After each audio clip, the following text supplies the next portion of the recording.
ಎಲ್ಲರಿಗೂ ನಮಸ್ಕಾರ.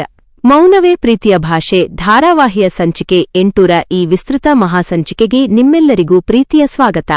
ಬನ್ನಿ, ಇಂದಿನ ಈ ರೋಚಕ ಸಂಚಿಕೆಯ ಮೊದಲ ಭಾಗದ ಕಥೆಯನ್ನು ಅತ್ಯಂತ ವಿವರವಾಗಿ ಮತ್ತು ಆಳವಾಗಿ ಅನುಭವಿಸೋಣ. ವಿಕ್ರಮ್ನ ಕೈಯಲ್ಲಿದ್ದ ಬಂದೂಕಿನಿಂದ ಹಾರಿದ ತೀಕ್ಷ್ಣವಾದ ಗುಂಡುಗಳು ಕಾಡಿನ ದಟ್ಟವಾದ ಮರಗಳ ಕಾಂಡಗಳಿಗೆ ತಗುಲಿ ಧಡಾರ್ ಎಂಬ ಶಬ್ದದೊಂದಿಗೆ ಮರದ ಸಿಪ್ಪೆಯನ್ನು ಹಾರಿಸುತ್ತಿರುವ ಆ ಭಯಾನಕ ವಾತಾವರಣದಲ್ಲಿ ರುದ್ರ ಮತ್ತು ಮೇಘನಾ ಯಾವುದೇ ಕ್ಷಣವನ್ನು ವ್ಯರ್ಥ ಮಾಡದೆ ತಮ್ಮ ಜೀವವನ್ನು ಉಳಿಸಿಕೊಳ್ಳಲು ದಟ್ಟವಾದ ಕಾಡಿನ ಕತ್ತಲೆಯೊಳಗೆ ಮಿಂಚಿನಂತೆ ನುಗ್ಗುತ್ತಾ ಓಡುತ್ತಾರೆ. ರಾತ್ರಿಯ ಕತ್ತಲು ಆ ಕಾಡನ್ನು ಸಂಪೂರ್ಣವಾಗಿ ಆವರಿಸಿಕೊಂಡಿದೆ. ನೆಲದ ಮೇಲೆ ಎಲ್ಲೆಂದರಲ್ಲಿ ಹಬ್ಬಿರುವ ಮುಳ್ಳಿನ ಗಿಡಗಳು, ತೀಕ್ಷ್ಣವಾದ ಕಲ್ಲುಗಳು ಮತ್ತು ಬಿದ್ದ ಒಣಗೆಯ ಕೊಂಬೆಗಳು ಇವರ ಕಾಲುಗಳಿಗೆ ತೀವ್ರವಾಗಿ ಚುಚ್ಚುತ್ತಿದ್ದರೂ ಆ ನೋವನ್ನು ಅನುಭವಿಸುವ ಸ್ಥಿತಿಯಲ್ಲಿ ಇವರಾರೂ ಇಲ್ಲ. ಮೈಯೆಲ್ಲಾ ಬೆವರು ಹರಿದು ಹೋಗಿದೆ, ಉಸಿರು ಗಂಟಲಲ್ಲಿ ಕಟ್ಟಿಕೊಂಡಿದೆ. ಆದರೂ ರುದ್ರ ಮೇಘನಾಳ ಕೈಯನ್ನು ತನ್ನ ಗಟ್ಟಿ ಮುಷ್ಟಿಯಿಂದ ಒಂದೇ ಒಂದು ಕ್ಷಣವೂ ಸಡಿಲಗೊಳಿಸದೆ ಭದ್ರವಾಗಿ ಹಿಡಿದು ಆ ಕತ್ತಲು ಹಾದಿಯಲ್ಲಿ ಮುನ್ನುಗ್ಗುತ್ತಾನೆ. ದೂರದಲ್ಲಿ ವಿಕ್ರಮ್ ಆಕ್ರೋಶದಿಂದ ಉರಿಯುತ್ತಿರುವ ಬೆಂಕಿಯಂತೆ ಎಲ್ಲಿ ಓಡಿ ಹೋಗುತ್ತೀರಿ ಕಣ್ಣು ಮುಂದೆ ಇದ್ದು, ಇವತ್ತು ನಿಮ್ಮಿಬ್ಬರ ಕತೆ ಮುಗಿಸದೆ ನಾನು ಬಿಡುವುದಿಲ್ಲ ಎಂದು ಕಾಡಿನ ಪ್ರತಿ ಮೂಲೆಯೂ ಪ್ರತಿಧ್ವನಿಸುವಂತೆ ತನ್ನ ಗೂಂಡಾಗಳೊಂದಿಗೆ ಕಿರುಚಾಡುತ್ತಾ ಹುಡುಕಾಟವನ್ನು ತೀವ್ರಗೊಳಿಸುತ್ತಾನೆ. ಅವನ ಗೂಂಡಾಗಳು ದೊಡ್ಡ ಟಾರ್ಚ್ಗಳ ಬಿಳಿ ಬೆಳಕನ್ನು ಮರಗಳ ಮರೆಗೆ ಹಾಯಿಸುತ್ತಾ ಹತ್ತಿರವೇ ಬರುತ್ತಿರುತ್ತಾರೆ. ಆದರೆ ದಟ್ಟವಾದ ಮರಗಳ ಎಲೆಗಳು ಮತ್ತು ನೈಸರ್ಗಿಕವಾಗಿ ರೂಪುಗೊಂಡ ಕತ್ತಲು ಇವರಿಗೆ ಒಂದು ರಕ್ಷಣಾ ಕವಚವಾಗಿ ನಿಂತಿರುತ್ತದೆ. ಸ್ವಲ್ಪ ದೂರ ಹೋದ ನಂತರ ರುದ್ರ ತನ್ನ ಹರಿತವಾದ ಕಣ್ಣುಗಳಿಂದ ಅಲ್ಲೊಂದು ನೈಸರ್ಗಿಕವಾದ ಕಲ್ಲಿನ ಸಣ್ಣ ಗುಹೆಯನ್ನು ಗುರುತಿಸುತ್ತಾನೆ. ಯಾವುದೇ ಯೋಚನೆ ಮಾಡದೆ ಮೇಘನಾಳನ್ನು ಕರೆದುಕೊಂಡು ಆ ಗುಹೆಯ ಒಳಗೆ ನುಗ್ಗುತ್ತಾನೆ. ಇಬ್ಬರೂ ಆ ಕತ್ತಲ ಗುಹೆಯ ಮೂಲೆಗೆ ಕುಳಿತು ತಮ್ಮ ಉಸಿರಾಟದ ಶಬ್ದವು ಹೊರಗೆ ಕೇಳಿಸದಂತೆ ಎದೆಗೆ ಕೈಯಿಟ್ಟುಕೊಂಡು ಬಿಗಿ ಹಿಡಿಯುತ್ತಾರೆ. ಮೇಘನಾ ಭಯದಿಂದ ನಡುಗಿ ಹೋಗಿ ತನ್ನ ಕೈಗಳಿಂದ ರುದ್ರನ ತೋಳನ್ನು ಗಟ್ಟಿಯಾಗಿ ಅಪ್ಪಿಕೊಳ್ಳುತ್ತಾಳೆ. ಅವಳ ಕಣ್ಣುಗಳಿಂದ ಹರಿಯುತ್ತಿರುವ ಕಣ್ಣೀರನ್ನು ನೋಡಿದ ರುದ್ರ ತನ್ನ ಇನ್ನೊಂದು ಕೈಯಿಂದ ಅವಳ ಭುಜವನ್ನು ಪ್ರೀತಿಯಿಂದ ಮತ್ತು ಧೈರ್ಯದಿಂದ ತಟ್ಟಿ ಕಣ್ಣಿನ ಸನ್ನೆಯ ಮೂಲಕವೇ ನಾನಿರುವವರೆಗೆ ನಿನಗೆ ಯಾರೂ ಏನೂ ಮಾಡಲು ಸಾಧ್ಯವಿಲ್ಲ, ಹೆದರಬೇಡ ಎಂಬ ಆಳವಾದ ಭರವಸೆಯನ್ನು ನೀಡುತ್ತಾನೆ. ಆ ಕತ್ತಲ ಗುಹೆಯಲ್ಲಿ ಯಾವುದೇ ಮಾತುಗಳಿಲ್ಲದಿದ್ದರೂ ಆ ಕಣ್ಣುಗಳ ಮಿಂಚು ಮತ್ತು ಸ್ಪರ್ಶವೇ ಇಬ್ಬರ ಪ್ರೀತಿಯ ಬಲವನ್ನು ಲೋಕಕ್ಕೆ ಸಾರುವಂತಿರುತ್ತದೆ. ಹೊರಗೆ ವಿಕ್ರಮ್ನ ಗೂಂಡಾಗಳ ಬೂಟಿನ ಸದ್ದು ಹತ್ತಿರದಲ್ಲೇ ಕೇಳಿಮರೆಯಾಗುವ ಆ ಪ್ರತಿಕ್ಷಣವು ಸಾವಿನ ಅಂಚಿಗೆ ಹೋಗಿ ಬಂದ ಅನುಭವವನ್ನು ಇಬ್ಬರಿಗೂ ಉಂಟುಮಾಡುತ್ತದೆ. ಕಿರಿದಾದ ಗೋಡೆಗಳ ಸಂದುಗಳು ಮತ್ತು ಒಣಹುಲ್ಲಿನ ಬಣವೆಗಳ ನಡುವೆ ಎಚ್ಚರಿಕೆಯಿಂದ ಸಾಗುತ್ತಿದ್ದ ರುದ್ರ ಮತ್ತು ಮೇಘನಾಳ ಕಣ್ಣಿಗೆ ಎದುರಿನಿಂದ ಬರುತ್ತಿರುವ ವಿಕ್ರಮ್ನ ಆಳುಗಳು ಮತ್ತು ಹಳ್ಳಿಯ ಯುವಕರ ಗುಂಪು ಆತಂಕಕಾರಿಯಾಗಿ ಗೋಚರಿಸುತ್ತದೆ. ತಕ್ಷಣವೇ ಪರಿಸ್ಥಿತಿಯ ಗಂಭೀರತೆಯನ್ನು ಗ್ರಹಿಸಿದ ರುದ್ರ ಮೇಘನಾಳ ಕೈಯನ್ನು ಮತ್ತಷ್ಟು ಗಟ್ಟಿಯಾಗಿ ಹಿಡಿದು ಹತ್ತಿರದಲ್ಲೇ ಇದ್ದ ಒಂದು ಹಳೆಯ ಕಾಲದ ಪ್ರಾಚೀನ ದೇವಾಲಯದ ಆವರಣದೊಳಗೆ ವೇಗವಾಗಿ ನುಗ್ಗುತ್ತಾನೆ. ಆ ದೇವಾಲಯದ ಆವರಣದಲ್ಲಿ ದಶಕಗಳಷ್ಟು ಹಳೆಯದಾದ ದೈತ್ಯ ಅರಳಿಮರ ಮತ್ತು ಶಿಥಿಲಗೊಂಡ ಕಲ್ಲಿನ ಮಂಟಪವಿದ್ದು ದಟ್ಟವಾದ ನೆರಳು ಆವರಿಸಿಕೊಂಡಿರುತ್ತದೆ. ಇಬ್ಬರೂ ಆ ಮಂಟಪದ ದೊಡ್ಡ ಕಲ್ಲಿನ ಕಂಬದ ಮರೆಯಲ್ಲಿ ಉಸಿರು ಬಿಗಿಹಿಡಿದು ಅಡಗಿಕೊಳ್ಳುತ್ತಾರೆ. ಹುಡುಕಾಡುತ್ತಾ ಬಂದ ಯುವಕರ ಗುಂಪು ನಿಖರವಾಗಿ ಅದೇ ದೇವಾಲಯದ ಗೇಟ್ ಬಳಿ ಬಂದು ನಿಂತು ಅವರು ಕಡ್ಡಾಯವಾಗಿ ಇಲ್ಲೇ ಎಲ್ಲಾದರೂ ಅಡಗಿರಬೇಕು, ಮೂಲೆ ಮೂಲೆ ಬಿಡದೆ ಹುಡುಕಿ ಎಂದು ಪರಸ್ಪರ ಜೋರಾಗಿ ಮಾತನಾಡಿಕೊಳ್ಳುವ ಧ್ವನಿ ಸ್ಪಷ್ಟವಾಗಿ ಕೇಳಿಸುತ್ತದೆ. ಮೇಘನಾಳ ಹೃದಯ ಬಡಿತ ಭಯದಿಂದ ಮತ್ತೆರಡು ಪಟ್ಟು ಹೆಚ್ಚಾಗಿ ಅವಳ ಕಣ್ಣುಗಳು ಅಂಜಿಕೆಯಿಂದ ಒದ್ದೆಯಾಗುತ್ತವೆ. ರುದ್ರ ತನ್ನ ಎದೆಯ ಮೇಲೆ ಬಲವಾಗಿ ಕೈಯಿಟ್ಟುಕೊಂಡು ಆ ದೇವಾಲಯದ ಗರ್ಭಗುಡಿಯ ಕಡೆಗೆ ಕಣ್ಣು ನೆಟ್ಟು ಯಾವುದೇ ಅಪಾಯ ಬಾರದಂತೆ ತಮ್ಮನ್ನು ಕಾಪಾಡುವಂತೆ ಮನಸ್ಸಿನಲ್ಲೇ ದೇವರಿಗೆ ಮೂಕ ಪ್ರಾರ್ಥನೆ ಮಾಡುತ್ತಾನೆ.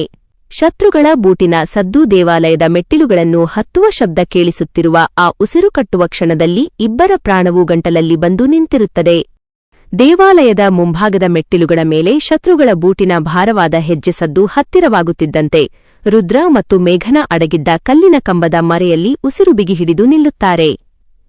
ಯುವಕರ ಗುಂಪು ದೇವಾಲಯದ ಪ್ರಾಂಗಣಕ್ಕೆ ಕಾಲಿಟ್ಟು ಇಲ್ಲಿ ಯಾರೋ ಇದ್ದ ಹಾಗಿದೆ, ಆ ಕಡೆ ಮುಂಡಾಸು ಬಿಚ್ಚಿ ಹುಡುಕಿ ಎಂದು ಆಕ್ರೋಶದಿಂದ ಅರಚಿಕೊಳ್ಳುತ್ತದೆ. ಪರಿಸ್ಥಿತಿ ಸಂಪೂರ್ಣವಾಗಿ ಕೈಮೀರುತ್ತಿದೆ ಎಂಬುದು ರುದ್ರನಿಗೆ ಅರ್ಥವಾಗುತ್ತದೆ. ಮೇಘನಾ ಭಯದಿಂದ ನಡುಗುತ್ತಾ ರುದ್ರನ ಕೈಯನ್ನು ಗಟ್ಟಿಯಾಗಿ ಆವರಿಸಿಕೊಳ್ಳುತ್ತಾಳೆ. ಅದೇ ಸಮಯದಲ್ಲಿ ಆ ದೇವಾಲಯದ ಹಿಂಭಾಗದಲ್ಲಿ ಕಟ್ಟಿದ್ದ ಊರಿನವರ ಹಸುಗಳು ಗಲಿಬಿಲಿಗೊಂಡು ಕಟ್ಟಿಹಾಕಿದ ಹಗ್ಗವನ್ನು ಕಿತ್ತುಕೊಂಡು ಒಮ್ಮೆಲೆ ಓಡಲು ಆರಂಭಿಸುತ್ತವೆ. ಇದರಿಂದ ದೇವಾಲಯದ ಮೇಲ್ಛಾವಣಿಗೆ ತೂಗು ಹಾಕಿದ್ದ ದೊಡ್ಡ ಹಿತ್ತಾಳೆಯ ಗಂಟೆ ಜೋರಾಗಿ ತಾನಾಗಿಯೇ ತೂಗಾಡಿ ಟನ್ ಟನ್ ಎಂದು ಇಡೀ ಪ್ರದೇಶವೇ ಪ್ರತಿಧ್ವನಿಸುವಂತೆ ಮಹಾಶಬ್ದ ಮಾಡುತ್ತದೆ. ಆ ಅನಿರೀಕ್ಷಿತ ಗಂಟೆಯ ಶಬ್ದ ಮತ್ತು ಪ್ರಾಣಿಗಳ ಓಟದ ಸದ್ದಿಗೆ ಬೆಚ್ಚಿಬಿದ್ದ ಆ ಹುಡುಕಾಟದ ಗುಂಪು, ಅವರು ಹಿಂಭಾಗದಲ್ಲಿ ಇದ್ದಾರೆ, ಆ ಕಡೆ ಓಡಿ ಎಂದು ದಿಢೀರ್ ಆ ದಿಕ್ಕಿಗೆ ತಿರುಗಿ ಓಡಲು ಆರಂಭಿಸುತ್ತದೆ. ಈ ದಿಢೀರ್ ಗೊಂದಲ ಮತ್ತು ಗಮನ ಬೇರೆಡೆಗೆ ಹೋದ ಕ್ಷಣವನ್ನು ಅತ್ಯಂತ ಚಾಣಕ್ಷತನದಿಂದ ಬಳಸಿಕೊಳ್ಳುವ ರುದ್ರ ಕ್ಷಣಮಾತ್ರವೂ ತಡಮಾಡದೆ ಮೇಘನಾಳ ಕೈಯನ್ನು ಹಿಡಿದು ದೇವಾಲಯದ ಹಿಂಭಾಗದ ಕಿರಿದಾದ ರಹಸ್ಯದ್ವಾರದ ಮೂಲಕ ಹೊರಗೆ ನೆಗೆಯುತ್ತಾನೆ. ಅಲ್ಲಿಂದ ನೇರವಾಗಿ ಹಳ್ಳಿಯ ಕಡೆಗೆ ಹೋಗುವ ಬದಲು ಆ ಹಳ್ಳಿಯಂಚಿನಲ್ಲೇ ಸಾಗುವ ಹಳೆಯ ಸರಕು ಸಾಗಣೆಯ ರೈಲು ಹಳಿಗಳ ಕಡೆಗೆ ಇಬ್ಬರೂ ಜೀವಭಯದಿಂದ ರಭಸವಾಗಿ ಓಡುತ್ತಾರೆ. ಸ್ವಲ್ಪ ದೂರದಲ್ಲೇ ಒಂದು ಸರಕು ರೈಲು ನಿಧಾನವಾಗಿ ಚಲಿಸಲು ಸಜ್ಜಾಗುತ್ತಿರುವುದು ಅವರ ಕಣ್ಣಿಗೆ ಬೀಳುತ್ತದೆ. ವಿಕ್ರಮ್ನ ಕಣ್ಣಿಗೆ ಮಣ್ಣೆರಚಿ ಆ ಚಲಿಸುವ ರೈಲನ್ನು ಹತ್ತಿ ಈ ಅಪಾಯಕಾರಿ ಊರಿನಿಂದ ಶಾಶ್ವತವಾಗಿ ದೂರ ಹೋಗುವ ಆ ಸುವರ್ಣ ಅವಕಾಶವನ್ನು ರುದ್ರ ಹೇಗೆ ಬಳಸಿಕೊಳ್ಳುತ್ತಾನೆ?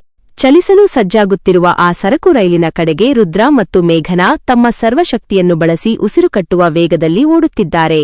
ರೈಲಿನ ಎಂಜಿನ್ನಿಂದ ಬರುತ್ತಿರುವ ಆಳವಾದ ಹಾವಿ ಮತ್ತು ಉಗಿ ಶಬ್ದ ಆ ರಾತ್ರಿಯ ಅಥವಾ ಬೆಳಗಿನ ವಾತಾವರಣವನ್ನು ಮತ್ತಷ್ಟು ಗಂಭೀರವಾಗಿಸುತ್ತದೆ. ಮೇಘನಾಳಿಗೆ ಅತಿಯಾದ ಆಯಾಸದಿಂದ ಕಾಲುಗಳು ನಡುಗುತ್ತಿದ್ದು ಪ್ರತಿ ಹೆಜ್ಜೆ ಇಡುವುದು ಕಷ್ಟವಾಗುತ್ತಿದೆ. ಆದರೆ ರುದ್ರ ತನ್ನ ಕೈಯ ಬಿಗಿಯನ್ನು ಸ್ವಲ್ಪವೂ ಸಡಿಲಗೊಳಿಸದೆ, ಇನ್ನೇನು ಸ್ವಲ್ಪ ದೂರ ಧೈರ್ಯವಾಗಿ ನಡೆ ಎನ್ನುವಂತೆ ಅವಳ ಕಣ್ಣುಗಳನ್ನು ನೋಡಿ ತನ್ನ ಬಲವಾದ ತೋಳುಗಳಿಂದ ಅವಳನ್ನು ಎಳೆದುಕೊಂಡು ಮುನ್ನುಗ್ಗುತ್ತಾನೆ. ಅದೇ ಸಮಯದಲ್ಲಿ ಹಳ್ಳಿಯ ದೇವಾಲಯದ ಬಳಿ ನಡೆದ ಗೊಂದಲದಿಂದ ಎಚ್ಚೆತ್ತ ವಿಕ್ರಮ್ನ ಗೂಂಡಾಗಳು ಅವರು ರೈಲು ಹಳಿಗಳ ಕಡೆಗೆ ಓಡುತ್ತಿದ್ದಾರೆ ಎಂದು ಕಿರುಚುತ್ತಾ ಅದೇ ದಿಕ್ಕಿಗೆ ಬೆನ್ನಟ್ಟಲು ಆರಂಭಿಸುತ್ತಾರೆ. ವಿಕ್ರಮ್ ಕೂಡ ತನ್ನ ಕಾರಿನಲ್ಲಿ ಆ ರೈಲು ಹಳಿಗಳ ಸಮಾನಾಂತರ ರಸ್ತೆಯ ಮೂಲಕ ವೇಗವಾಗಿ ಧಾವಿಸಿ ಬರುತ್ತಿದ್ದಾನೆ. ರೈಲು ಈಗ ಮೆಲ್ಲನೆ ಚಲಿಸಲು ಪ್ರಾರಂಭಿಸಿದೆ. ಚಕ್ರಗಳು ಹಳಿಗಳ ಮೇಲೆ ಉಜ್ಜಿಕೊಳ್ಳುವ ಕರ್ಕಶ ಶಬ್ದ ಕೇಳಿಸುತ್ತಿದೆ.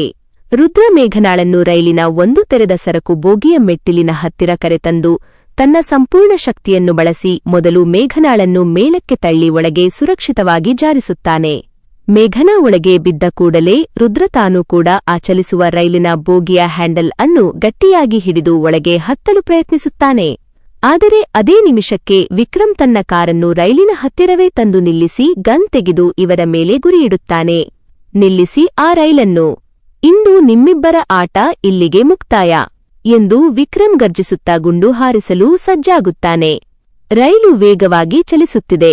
ವಿಕ್ರಮ್ ಗುಂಡು ಹಾರಿಸುವ ಆ ರೋಚಕ ಹಾಗೂ ಜೀವನ್ಮರಣದ ನಿರ್ಣಾಯಕ ಕ್ಷಣದಲ್ಲಿ ರುದ್ರ ಮತ್ತು ಮೇಘನಾ ಆ ರೈಲಿನಲ್ಲಿ ಸಂಪೂರ್ಣವಾಗಿ ಸುರಕ್ಷಿತವಾಗಿ ಪರಾರಿಯಾಗುತ್ತಾರೆಯೇ ಅಥವಾ ವಿಕ್ರಮ್ನ ಗುಂಡಿಗೆ ಬಲಿಯಾಗುತ್ತಾರೆಯೇ? ವಿಕ್ರಮ್ ತನ್ನ ಕೈಯಲ್ಲಿದ್ದ ಗನ್ನಿಂದ ಗುಂಡು ಹಾರಿಸಲು ಟ್ರಿಗರ್ ಒತ್ತುವಷ್ಟರಲ್ಲಿ ರೈಲು ತನ್ನ ವೇಗವನ್ನು ಯಶಸ್ವಿಯಾಗಿ ಹೆಚ್ಚಿಸಿ ಹಳಿಗಳ ಮೇಲೆ ವೇಗವಾಗಿ ಮುಂದೆ ಸಾಗುತ್ತದೆ. ವಿಕ್ರಮ್ ಹಾರಿಸಿದ ಗುಂಡು ಕೇವಲ ರೈಲಿನ ಕಬ್ಬಿಣದ ಬೋಗಿಗೆ ತಗುಲಿ ಕಿಡಿ ಹಾರುತ್ತದೆಯೇ ಹೊರತು ರುದ್ರ ಮತ್ತು ಮೇಘನಾಗೆ ಯಾವುದೇ ಅಪಾಯವಾಗುವುದಿಲ್ಲ. ವಿಕ್ರಮ್ ಕಾರಿನಿಂದ ಕೆಳಗೆ ಇಳಿದು ಬಿಡಬೇಡಿ ಅವರನ್ನು, ಹಿಂಬಾಲಿಸಿ ಆ ರೈಲನ್ನು ಎಂದು ಹುಚ್ಚನಂತೆ ಕಿರುಚಾಡಿದರೂ ರೈಲು ಕಾಡಿನ ದಟ್ಟ ಮರಗಳು ಮತ್ತು ಸುರಂಗಗಳ ಮರೆಯಲ್ಲಿ ಮರೆಯಾಗಿ ಹೋಗುತ್ತದೆ. ವಿಕ್ರಮ್ನ ಆಕ್ರೋಶ ಮತ್ತು ಸೋಲಿನ ಕಣ್ಣೀರು ಅಲ್ಲಿಯೇ ವ್ಯರ್ಥವಾಗುತ್ತದೆ. ರೈಲಿನ ಸುರಕ್ಷಿತ ಬೋಗಿಯೊಳಗೆ ಕುಳಿತ ರುದ್ರ ಮತ್ತು ಮೇಘನಾ ಆಳವಾದ ಉಸಿರನ್ನು ಹೊರಹಾಕಿ ತಾತ್ಕಾಲಿಕವಾಗಿ ತಾವು ದೊಡ್ಡ ಗಂಡಾಂತರದಿಂದ ಪಾರಾಗಿರುವುದನ್ನು ನೆನೆದು ಸಮಾಧಾನಗೊಳ್ಳುತ್ತಾರೆ. ಮೇಘನಾಳ ಕಣ್ಣುಗಳಲ್ಲಿ ಕೃತಜ್ಞತೆಯ ಕಣ್ಣೀರು ತುಂಬಿಕೊಳ್ಳುತ್ತದೆ.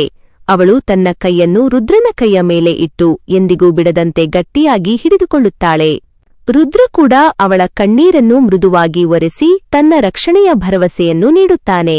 ವಿಕ್ರಮ್ನ ಕರಾಳ ಬಲೆಗೆ ಸಿಲುಕದೆ ಹೊಸ ಗಮ್ಯಸ್ಥಾನದತ್ತ ಸಾಗುತ್ತಿರುವ ಈ ಮೂಕ ಪ್ರೇಮಿಗಳ ಪ್ರಯಾಣ ಮುಂದುವರಿಯುತ್ತದೆ. ವಿಕ್ರಮ್ನ ಬಂದೂಕಿನ ಗುಂಡುಗಳನ್ನು ತಪ್ಪಿಸಿ ಚಲಿಸುವ ರೈಲಿನಲ್ಲಿ ಸುರಕ್ಷಿತವಾಗಿ ಪರಾರಿಯಾಗಿದ್ದಾರೆ ರುದ್ರ ಮತ್ತು ಮೇಘನಾ. ವಿಕ್ರಮ್ನ ಕಣ್ಣಿಗೆ ಮಣ್ಣೆರಚಿ ಸಾಗುತ್ತಿರುವ ಈ ಮೂಕ ಪ್ರೇಮಿಗಳು ತಲುಪುವ ಹೊಸ ತಾಣ ಯಾವುದು? ಮೇಘನಾಳ ಗತಕಾಲದ ಆಘಾತಕಾರಿ ರಹಸ್ಯಗಳು ಇನ್ನು ಯಾವ ಸ್ಫೋಟಕ ತಿರುವುಗಳನ್ನು ತರಲಿವೆ? ಮುಂದಿನ ಮಹಾಸಂಚಿಕೆ 9ರಲ್ಲಿ ಅತಿರೋಚಕ ಹಾಗೂ ಊಹಿಸಲಾಗದ ಅಚ್ಚರಿಯ ತಿರುವುಗಳು ಕಾದಿವೆ. ಯಾರೂ ನಿರೀಕ್ಷಿಸದ ಆ ಮಹಾರಹಸ್ಯಗಳು ಬಯಲಾಗುವ ಆ ಕುತೂಹಲಕಾರಿ ಘಟ್ಟಕ್ಕಾಗಿ ಕಾಯುತ್ತಿರಿ.